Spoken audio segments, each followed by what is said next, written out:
Buffalo, not Tiger, out of Buffalo. And a house came into Tiger from Buffalo and wedged under the old steel bridge and picked the bridge up off its pins and took it about a half mile down the creek and wrapped it around some big sycamore trees. It's that strong. And it took also the local schoolhouse there, and of course flooded Grandmother Duncan's old store and her old home. And that's when she moved across the creek where the store that had been now. That was 1934. What did they? How did they get out of the way? How did they? They knew it was coming. They had been in a revival meeting at the church on the hill by the cemetery, and on a Monday morning, I don't know, probably a Monday morning because the preacher was still there. He hadn't left yet. And they woke up that morning with water coming into their house. And he begged them to get out. And I think maybe my uncle Ranson and my grandfather Ted were the last two to come across. They'd been across about 5 minutes when the bridge moved and was gone. They just barely got across. And they said that Carlisle, my nephew's son, was on the bank hollering at him, and this preacher was hollering, "Please come on." And they got across about 5 minutes before it went, or they'd been stranded. So they were lucky.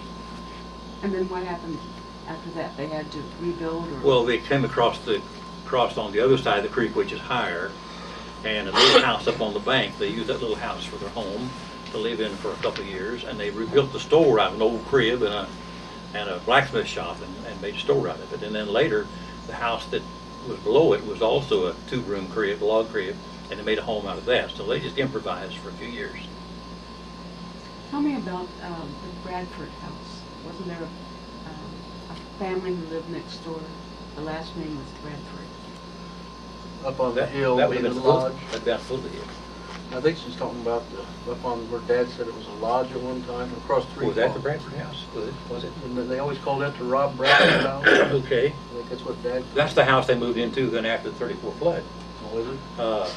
Where the present store unoccupied is, up on the bank was a little house, 3 rooms maybe, and that was the one I guess they called the Bradford house. I think originally it was a lodge house. Mm-hmm. But Dad said. What lodge was that? What? I don't know.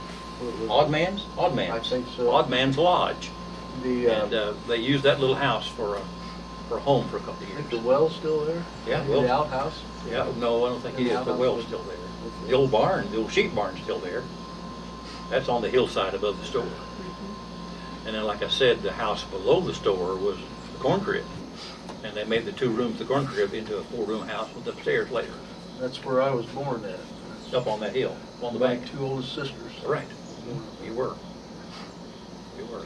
When did it become Kehoe? And why did it become? They petitioned, you probably know this too, they petitioned for a post office. It was called originally Tigers Valley. And that was out at the foot of the hill for the church and so forth. They petitioned for a post office, and a senator, Mrs. Mary Kehoe, went through Congress and got the post office set up for them by the government, and so they named it Kehoe after her. And that's what it's always been ever since. I don't know the years for that, I don't either. but it's been, we're back, way back. Did Aunt Minnie go to school to become a postmistress? No, She became a postmistress. no, at that time, I don't know exactly how they did that. But she started clerking in this store for her father, Ranson, when she was 16 years old. And when she was about 18, she took over the store, her and Orville Chinn, the brother-in-law, later, older brother-in-law. And then he didn't stay but a year or two, so by 20, she owned the store by herself. And then it became not only Duncan, but Duncan and Cooper, then later Duncan and Bradford, and Duncan and different names, but it was always her. She was a postmistress until she was forced to retire at age 70.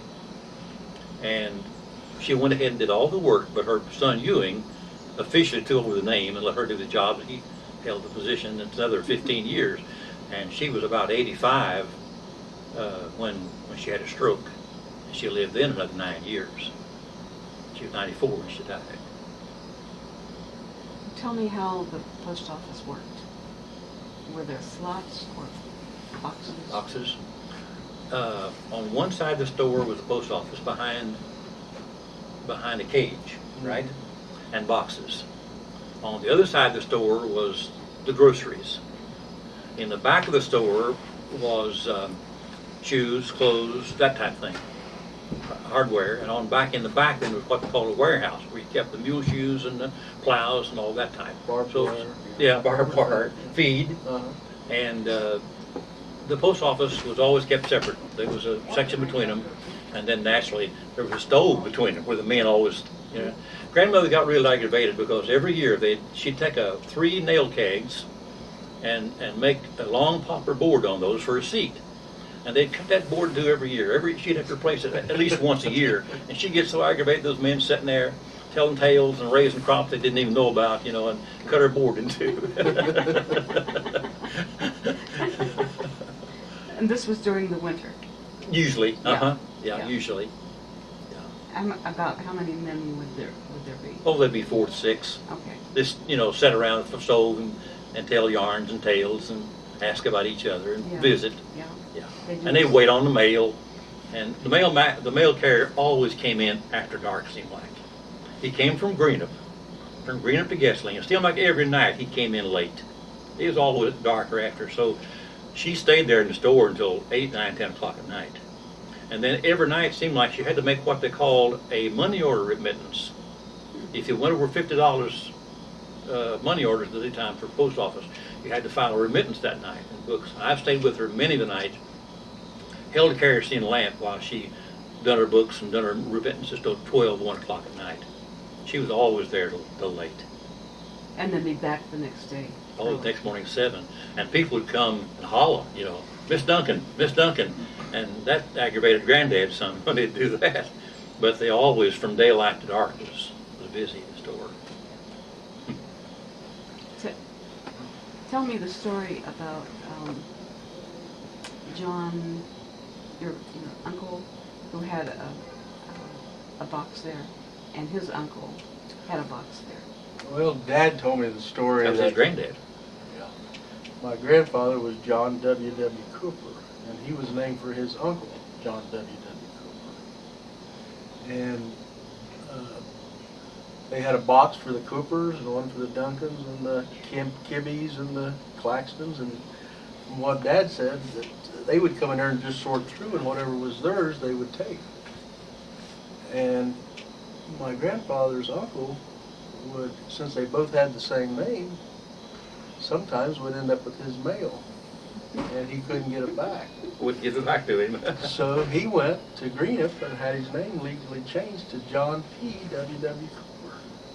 And according to Doug Cooper and according to Dad, you would ask him what the P stood for, and he said it don't stand for nothing. It's just John P. W.W. Cooper. And he went by John P. Cooper. You see, a lot of the genealogies has it as John Poe Cooper, but I don't think that's correct. And He's quite a character. my understanding is there are a lot of genealogists who have been looking for the book that John P. Cooper wrote about a lot of citizens in Greenup and Carter County, and he interviewed these families and these individuals and got very, very good information from them. And they trusted him, and so they told him everything he wanted to know, and he put it in a book, which no one can find. And, I had never heard that before. I hadn't either. That sounds more like something R.W. might have done. Now, my Uncle John, great uncle, his granddad, spent a lot of time at the store talking to people. Mm-hmm. He'd sit and interview them with no reason. Interesting. Anybody strange come through the country, he'd ask them 1,000 questions. Where are you from? What's your name? How old are you? Who's your mom and dad? He just went through a whole routine. What was his name now? That was John P. Cooper. That was his grandfather, Okay. my great uncle. Was he? What did they call him? He was a staunch Democrat, Radical Democrat. and he would.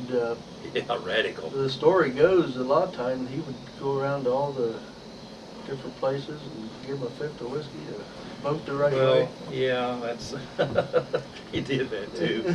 Of course, this is way back, you know. Yeah, Upper Three Prong, where he went up to buy a lot of votes. Leatherwood and Three Prong, and then they voted there. Kehoe schools some. He'd go to the schools and rain on by a few votes with the fifth. Well, I thought the county was dry.